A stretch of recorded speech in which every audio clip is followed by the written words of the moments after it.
الصلاة والسلام عليك يا رسول الله. الصلاة والسلام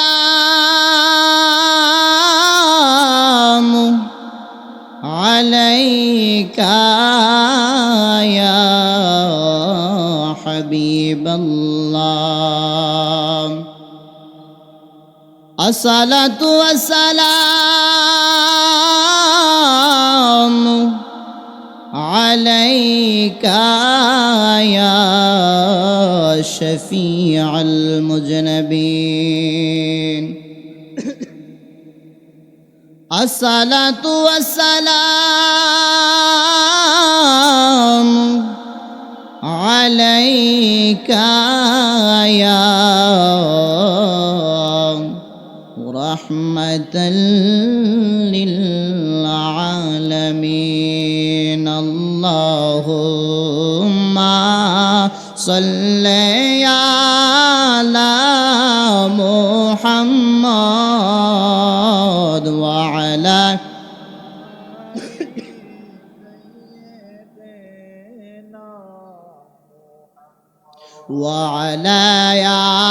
آله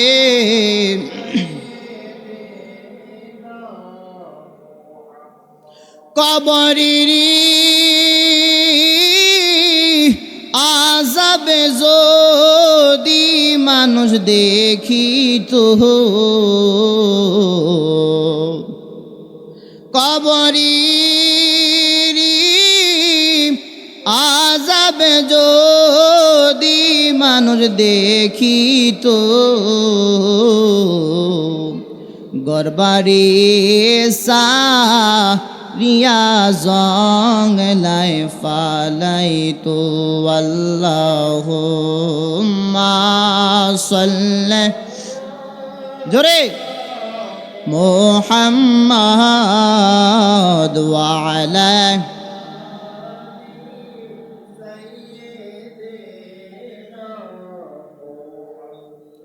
কান্দায়ো না, কান্দায়ো না আমার নবীরে, নবীরে কাঁদাইলে গো কাঁদিবি হাসরে। আল্লাহুম্মা মাশাআল্লাহ মুহাম্মাদ ওয়া আলা সাইয়্যিদিনা লা ইলাহা মাশাআল্লাহ লা ইলাহা জোরে লা ইলাহা লা ইলাহা লা ইলাহা ইল্লাল্লাহ লা ইলাহা লা ইলাহা। আমরা হারিদঞ্জা ফকির মাজার মাহফিলে এসেছি, আল্লাহ তোমারি জিকির করতাছে, আল্লাহ নবীর দুরুদ পড়তেছি, হায় হায় নবীর দুরুদ আল্লাহ কবুল করাওয়ালাহি লা ইলাহা লাহু লা ইলাহা জোরে লা ইলাহা জোরে লা ইলাহা। বন্ধু কত সুন্দর মদিনা, আল্লাহ যার নেই কোনো তুলনা, বলি কত সুন্দর আল্লাহ যার নেই কোনো। তোমরা বুঝে কেন বুঝো না, হায়রে বুঝে কেন বন্ধু ইমানে হলো মদিনা লা ইলাহা আল্লাহ লা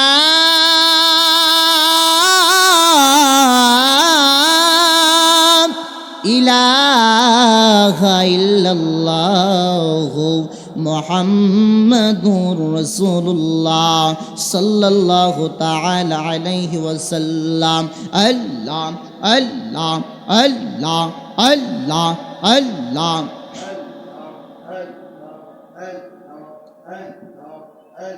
মাইকের টফারটা কই দিকে আসো। আল্লাহ আল্লাহ আল্লাহ আল্লাহ আল্লাহ। আমার জীবন ধন্য হইত নবীকে পাইলে মারহাবা। আল্লাহ আল্লাহ আল্লাহ আল্লাহ। আমার জীবন ধন্য হইত নবীকে পাইলে মারহাবা। আল্লাহ আল্লাহ। নবীর প্রেমে পাগল হইয়া, নবীর প্রেমে পাগল হইয়া আসলাম মাহফিলে।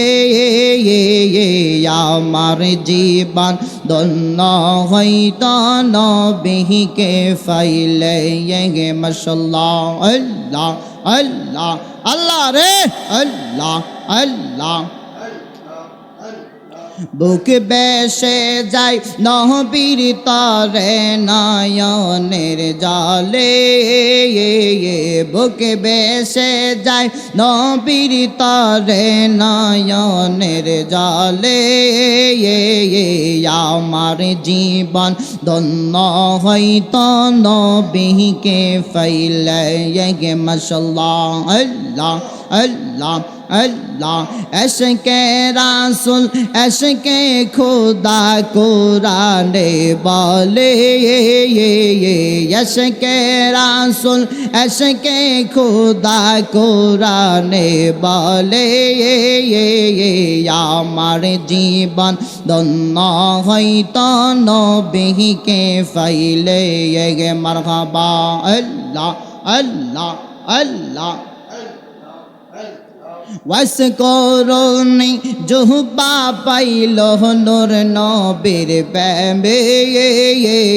ওয়াসকরুনি জুহবা পাইল নূর নবীর প্রেমে। আমার জীবন ধন্য হইত নবীকে পাইলে মারহাবা। আল্লাহ আল্লাহ আল্লাহ আল্লাহ মাশাআল্লাহ।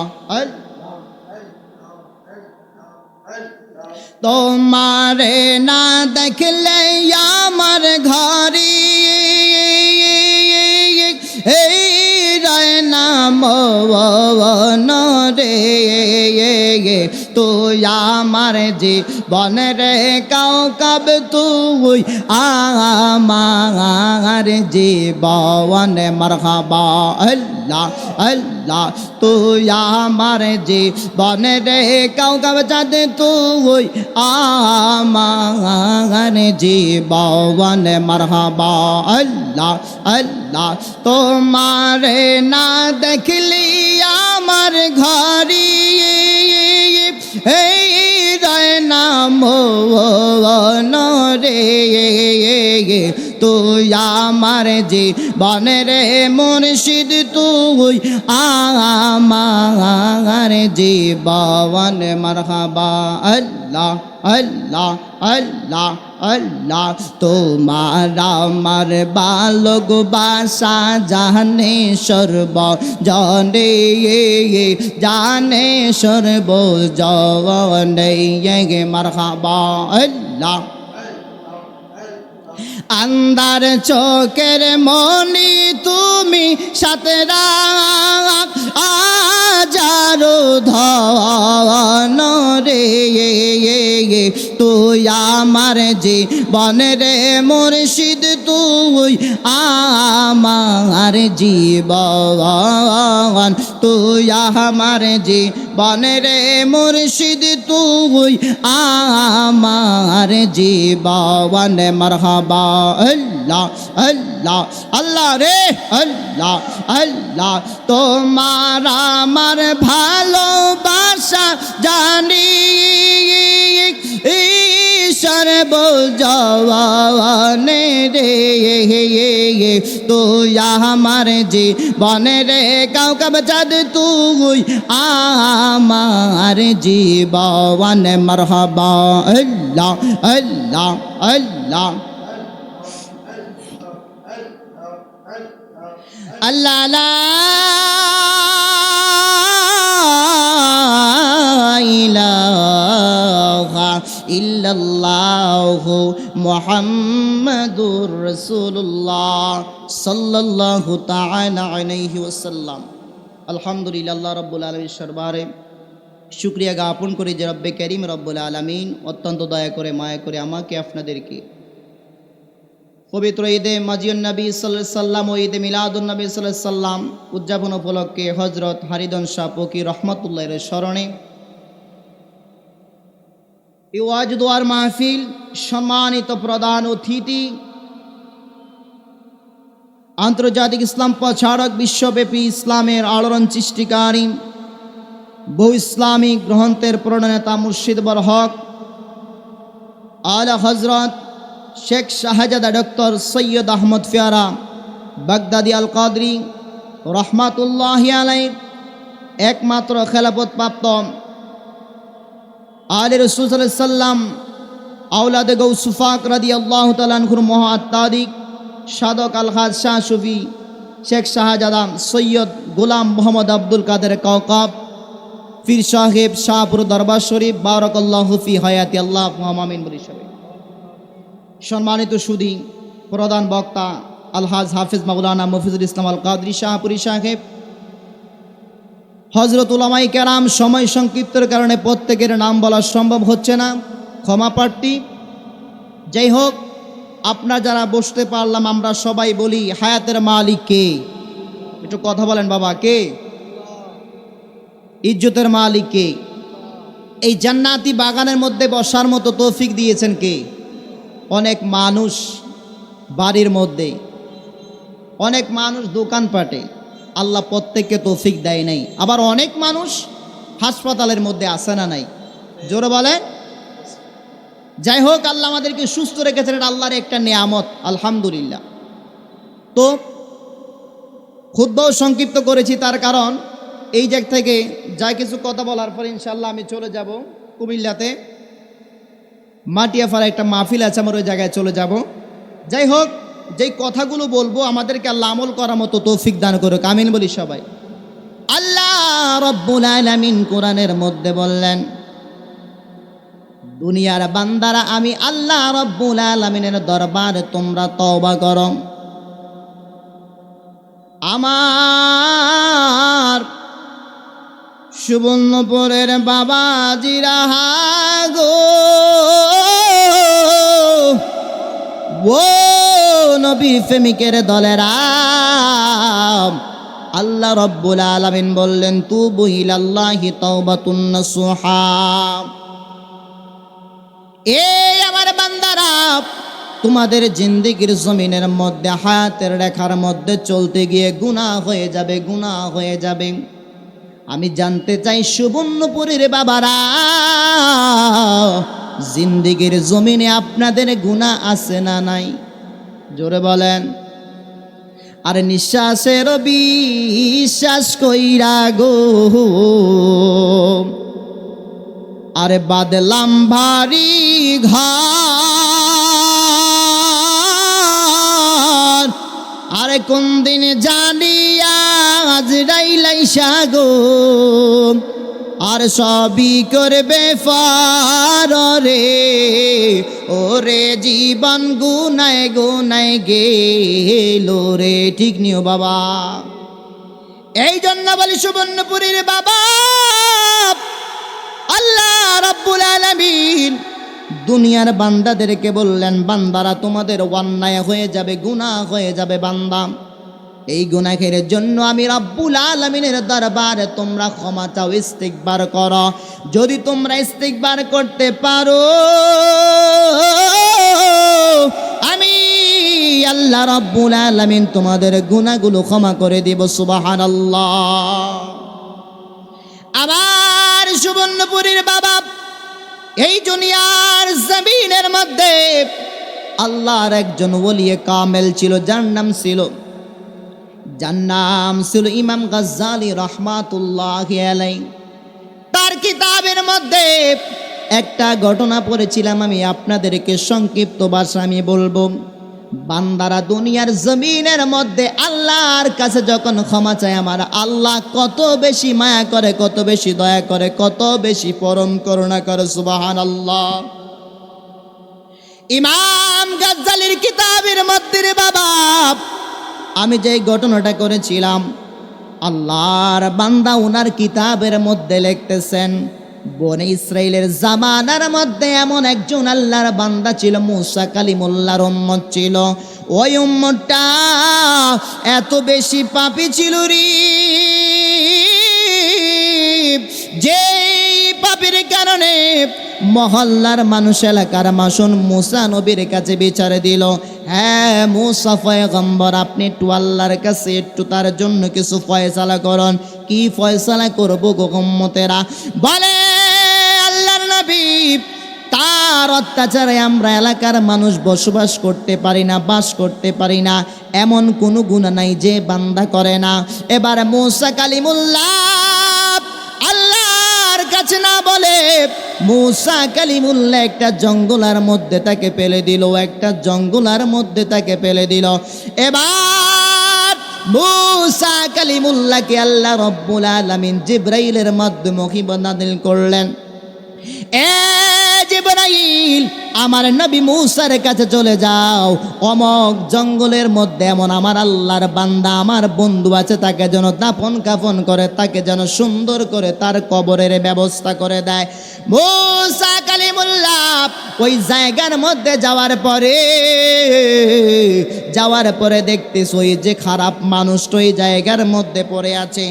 আল্লাহর কাছে বলে, আল্লাহ কি এমন আমল করলো যেই আমলের কারণে তাকে তুমি এত মর্যাদা দিলা, তোমার বন্ধু বললা?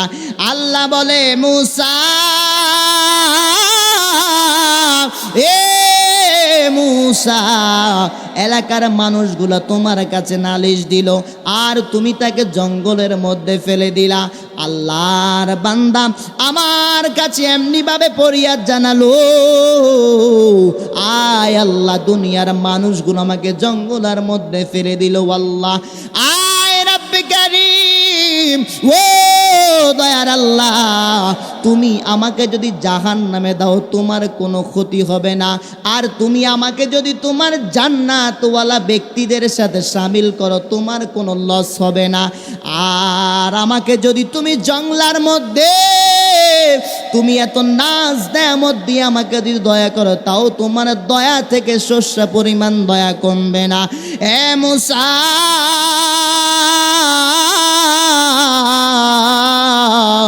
এই বান্দা যখন আমার কাছে বলে যখন আবদার করলো, আমি আল্লাহর রহমতের সাগরের মধ্যে মায়া লেগে গেল, দয়া লেগে গেল, আমি আল্লাহ বান্দাকে আমার বন্ধু হিসাবে কবুল করে নিলাম। সুবহানাল্লাহ। তোমারে যে খেয়ে পরে অবাদ হই, কেমন করে খুঁজে না পাই কোনো ভাষা, বলেন খুঁজে না পাই কোনো ভাষা, শুকুর গুজার করার আল্লাহ, সুবহানাল্লাহ। সবাই আলহামদুলিল্লাহ, লা ইলাহা, সুবহানাল্লাহ, আলহামদুলিল্লাহ, লা ইলাহা। একবার জোরে জোরে বলা যাবে কি আল্লাহু আকবার। এ সুবর্ণপুরীর বাবা, দুনিয়ার জমিনের মধ্যে চলতে গিয়ে গুনাহ হয় কি হয় না? জোরে বলেন। দুনিয়ার জমিনের মধ্যে গেলে, চলতে গেলে আপনার আমার গুনাহ হয়। এই গুনাহের জন্য কিতাবের মধ্যে, হাদিসের মধ্যে মায়ার রাসূল বললেন, এ আমার উম্মতেরা শুনো, দুনিয়ার জমিনের মধ্যে যে যেই বান্দারা আমার কাছে বেশি বেশি পরিমাণ ক্ষমা চাইবে, আস্তাগফিরুল্লাহ, উঠতো আস্তাগফিরুল্লাহ, দাঁড়াতে আস্তাগফিরুল্লাহ, হাঁটতে আস্তাগফিরুল্লাহ পড়বে, আমি আল্লাহ রব্বুল আলামিন ওই বান্দাদেরকে 4টা পুরস্কার দিব। কয়টা পুরস্কার? জোরে বলেন কয়টা? 4টা পুরস্কার আল্লাহ রাসূল সাল্লাল্লাহু আলাইহি ওয়াসাল্লাম নবী বললেন আমার আল্লাহ তাদেরকে দিবে। প্রথম নাম্বার পুরস্কারটা হলো যারা বেশি বেশি করে আস্তাগফিরুল্লাহ পড়বে, ওই বান্দাদেরকে আমার আল্লাহ বান্দা থেকে বন্ধু বানিয়ে নেয়। সুবহানাল্লাহ, হাবিব বানিয়ে নেয়। আল্লাহ রাসূল সাল্লাল্লাহু আলাইহি ওয়াসাল্লাম নবী বললেন হাবিব শব্দের অর্থ হলো যাকে আল্লাহ ভালোবাসে। খলিল শব্দের অর্থ হলো যার প্রেমে যে আল্লাহর প্রেমে দেওয়ানা। হাবিব বানাবে তাকে যে দুনিয়ার জমিনের মধ্যে বেশি বেশি করে আল্লাহর কাছে ক্ষমা চাবে। আমার সুবর্ণপুরের ভাই বাবাজিরা গো, ও নবীর প্রেমিকের দলেরা, যারা আস্তাগফিরুল্লাহ পড়বে তাদের প্রথম নম্বর পুরস্কার আমার আল্লাহ ভালোবাসে। 2 নম্বর পুরস্কার হলো ওই বান্দাদের জিম্মা আমার আল্লাহ রব্বুল আলামিন নিয়ে নেয়। সুবহানাল্লাহ। অন্য কিতাবের মধ্যে আছে আল্লাহ জিম্মা নেওয়া মানে হলো বান্দার রিজিকের পেরেশানি আমার আল্লাহ দূর করে দিবে। সুবহানাল্লাহ। কারণটা কি? যেই বান্দা আল্লাহর কাছে আস্তাগফিরুল্লাহ মানে আল্লাহ তোমার কাছে ক্ষমা চাই। সুবহানাল্লাহ। 3 নাম্বার হলো আল্লাহ রাব্বুল আলামিন 3 নাম্বার পুরস্কারে তাকে দিবে মরণের সাকারাতের বিছানায় যখন বান্দা যখন পড়ে যাবে, কোন বান্দা বান্দি যখন ইস্তিগফার আস্তাগফিরুল্লাহ বেশি বেশি পরিমাণে পড়বে, মায়া রাসূল বললেন ওই বান্দা মরণের সময় জান্নাত দেখে দেখে বান্দার মৃত্যু হবে। সুবহানাল্লাহ। আমরা জান্নাত দেখে দেখে আমাদের মরণ হোক, চাই কি চাই না? কারা কারা চাই ডান হাত তুলে দেখাই। নারে তাকবীর, নারে রিসালাত, আহলুস সুন্নাত ওয়াল জামাত। আমার বাবারা, যদি জান্নাত দেখে দেখে যদি মরতে চান তাহলে আস্তাগফিরুল্লাহ বেশি বেশি করে পড়বেন। 4 নম্বর হলো ওই বান্দার উপরে আমার আল্লাহর রাজত্ব চলে, আমার আল্লাহর রাজত্ব চলে। আমার বাবারা, দুনিয়ার জমিনের মধ্যে আমরা চলতে গিয়ে শয়তানের গোলামি করি নফসের তাড়নায়। আল্লাহর নবী বললেন যারা আস্তাগফিরুল্লাহ বেশি বেশি করে পরিমাণে পড়বে তাদের উপরে শয়তানের প্রভাবটা চলে যাবে, স্বয়ং আমার আল্লাহ তাকে পরিচালিত করবে। সুবহানাল্লাহ।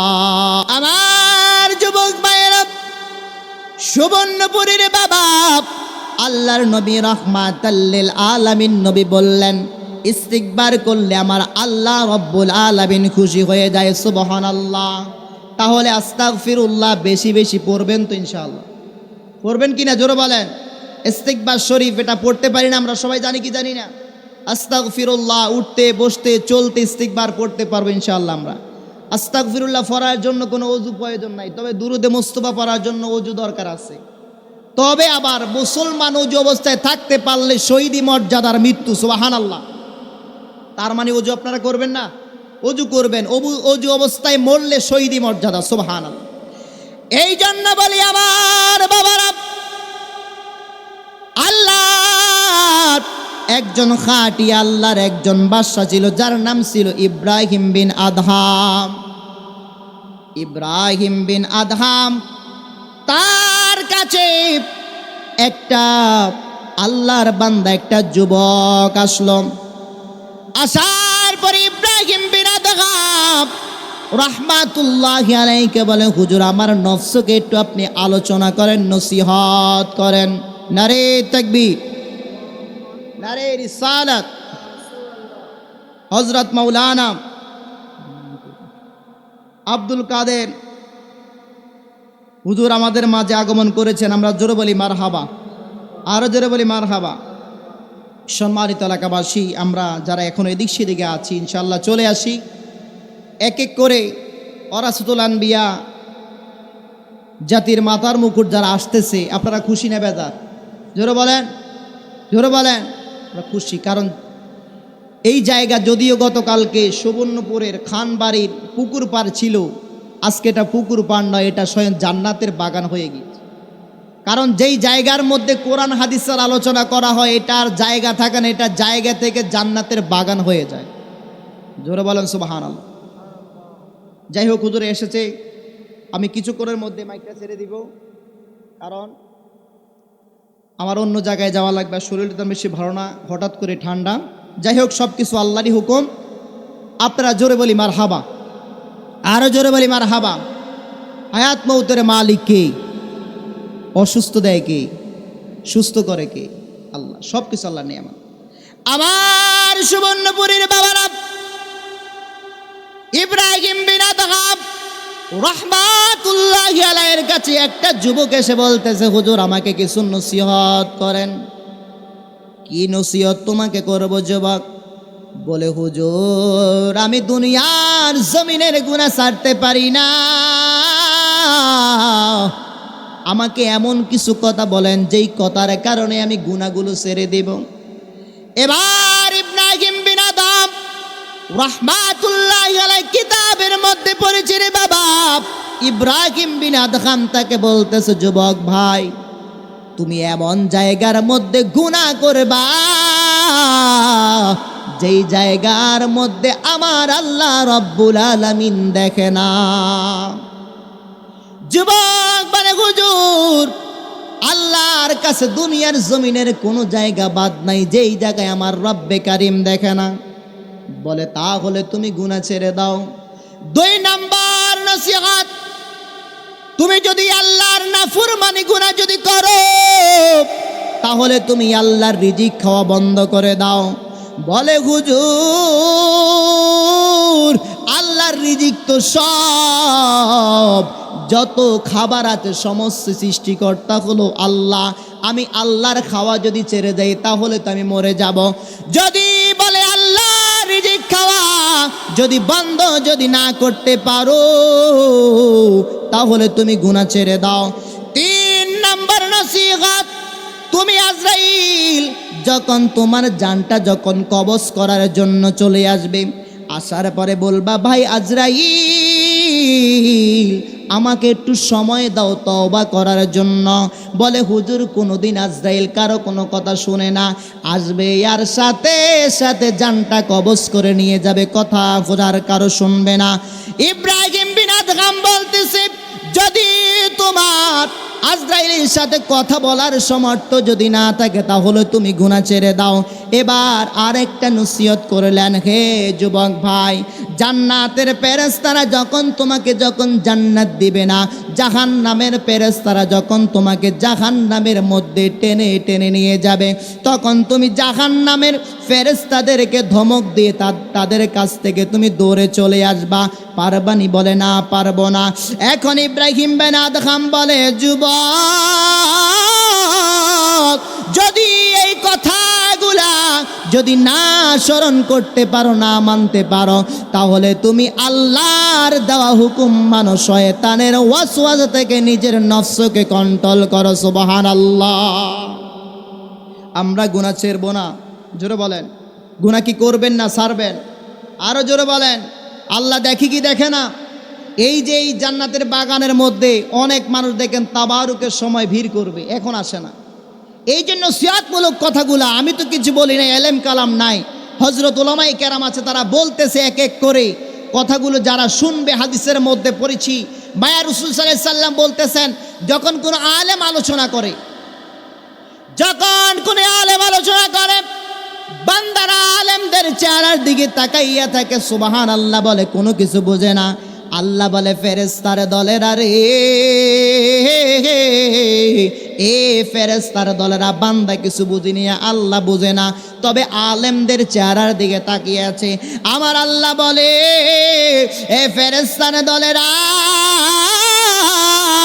বান্দা যেহেতু না বুঝে শুধু আলেমকে সম্মান করেছে, কোরআনের বাগানকে সম্মান করেছে, আমি আল্লাহ রব্বুল আলামিন বলে দিলাম বান্দার বাকি জিন্দেগি আমি আল্লাহ আলোকিত করে তাকে হেদায়েতের পথে কবুল করব। সুবহানাল্লাহ।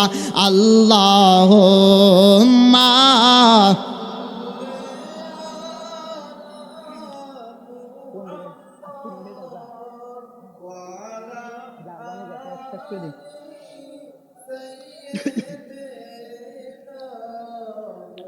নবীর মায়া তেরি মানুষ কেমনে আছো বাড়িতে,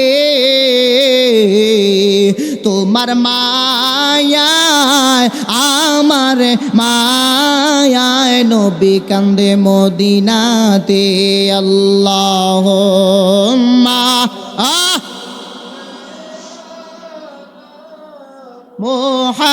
মুহাম্মদ ওয়া আলা সাইয়্যিদিনা। আলহামদুলিল্লাহ বলি সবাই আলহামদুলিল্লাহ। যতগুলো কথা বলেছিলাম আল্লাহ পাক রব্বুল আলামিন আমাদেরকে বেশি বেশি করে ইস্তিগফার করার মতো তৌফিক দান করুক। জোরে বলেন সবাই আমিন।